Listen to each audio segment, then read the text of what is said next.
Do you have a really cool idea for a desert build but don't quite know how to do it? Well, in today's video I will be telling you really cool ideas on how to get a really cool desert build like this one behind me. Now this one behind me is obviously not the first desert build that comes to mind, because pyramids is the first thing that comes to mind, obviously, but pyramids are really easy to build. You just make stairs that go around a few layers. This is for a much more skilled, dense look. So in today's video we'll be travelling through this build that I've created and showing all the little details on how to make a really cool desert build.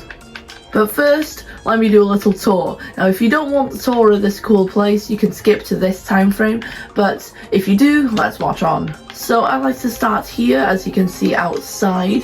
This is one of my favourite views of the place, and as we walk in through this really dense corridor, or streets I guess you'd say, you get to the centre like courthouse I guess, but it's not anything like a courthouse, but it's like a centre between all the buildings. Looking up you can see all the like towering buildings. There's this really cool well area, and then another even narrower street but not as long.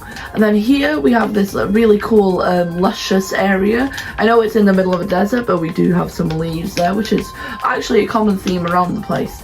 Now there's also another outdoor area, a bit smaller here, and then other than that there's a camel area over here, and around the back there's a mining area with the idea that this is a mine, a railway that would go all the way to this civilization's mine, and this is where they load their stuff. So there's a ton of stuff down there, and except that it's quite not repetitive, sorry, it's like same style. But one of my favourite things is these banner patterns, because they're unique and they're like, you know, add a bit of colour to the place.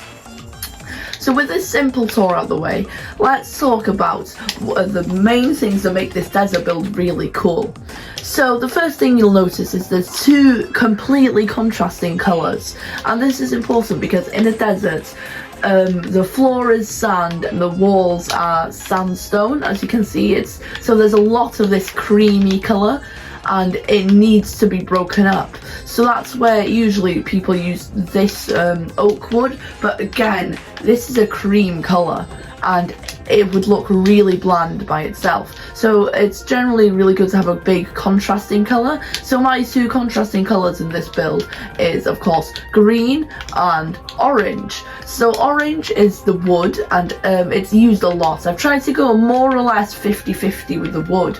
So you can see this is oak, this is acacia, this is oak, this is a small part of acacia, oak, acacia, a bit more acacia. So as you can see, it's more or less about 50-50 in what I use, and then it still looks a bit unnatural, so adding leaves in is really helpful. You can get some really cool effects by just plonking leaves everywhere. Really cool when you make them go up the walls like this, and that's one of the best examples. You can also add these fences in between the leaves to look a bit more natural or realistic. So now that you've got the palette, then the palette is basically, let's just make a little palette out there so you can see. So as you can see, this is our palette. We've got the sand, the cream textures, and we've got the light brown texture, the orange and the green. So now that we've got the palette out of the way, now we can look at the little details. So a really cool thing about desert builds, because desert builds, most of the ones I've seen, the really cool ones, they're all very compact. As you can see, this is really dense. Like from this center, as you can see, it's very dense when you look up, specifically from this angle. And then of course we've got these really narrow pathways, and we've also got from the outside all the buildings are like on top of each other, they're touching each other, they're all, you know, really close together. So the density is really important in desert builds. Now the other thing is to not put a lot of symmetry. As you can see, there's almost no symmetry anywhere in this build, which is really cool. Now the only pattern that does come up like majority of these builds is this one that I've done with here, where it goes 1 2 1 1 2 1. That's the biggest pattern that you'll see, which appears everywhere.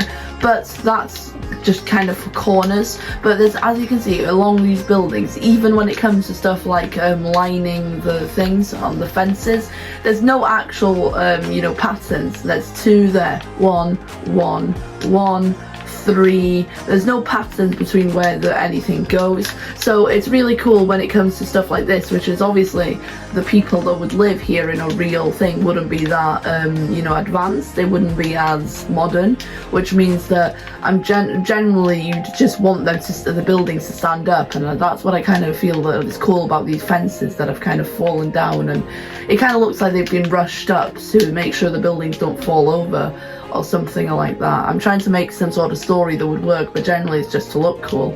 But as you can see, there's no real symmetry anywhere in this build, which is really important. So another thing is life. You really need to get a lot of life into builds like this, or it'll look like an empty shell. So the first part of life that I added were, of course, these camels on the outside, which really cool. And of course on the inside there's the llamas, which I don't mean life as in animals, I mean which is generally what I've done. I by mistake punched one, but I mean life as in it looks like this is a build that somebody would live in. So the other parts of life I added was, of course, the mine. It tells a story that there was a mine that was out there bringing stuff in. Other parts of life seem to be these like little washing lines. I know they're not really washing lines, but they've got banners coming from them, and then there's like stuff hanging out the windows. These speaking of life, that it's kind of a big facade there, but generally most of the windows are, of course, see-throughable. See-throughable, I really just said that. Anyway, so you can see that adding these banners are really cool to add life to the build. You can see another part of the life here is this little balcony. There are tons of little things that add life to this build, so you need to make sure that you pack it full of that. Now, some other small tips include, of course, making it look a bit worn down. As I said earlier, the people living here, of course, wouldn't be as modern as anything else. So we want I've made the roofs look a bit, you know, broken down using the trapdoors, like making it really uneven. Making the leaves also help with this. Looks a bit overgrown, as if it's not being trimmed properly. Just making everything look a bit uneven, a bit rickety. I think that's a word, yeah. I think so.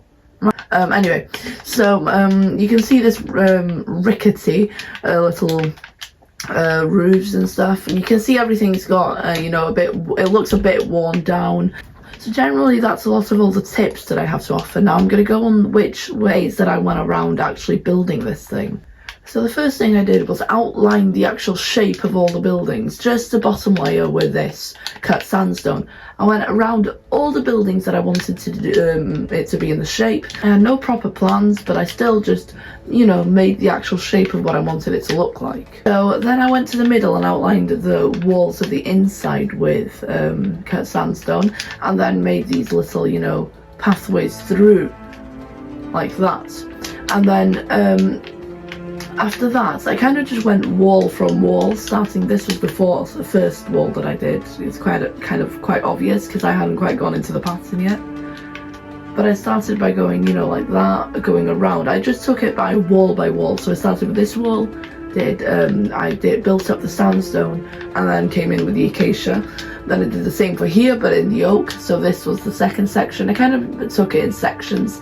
Then I did this section.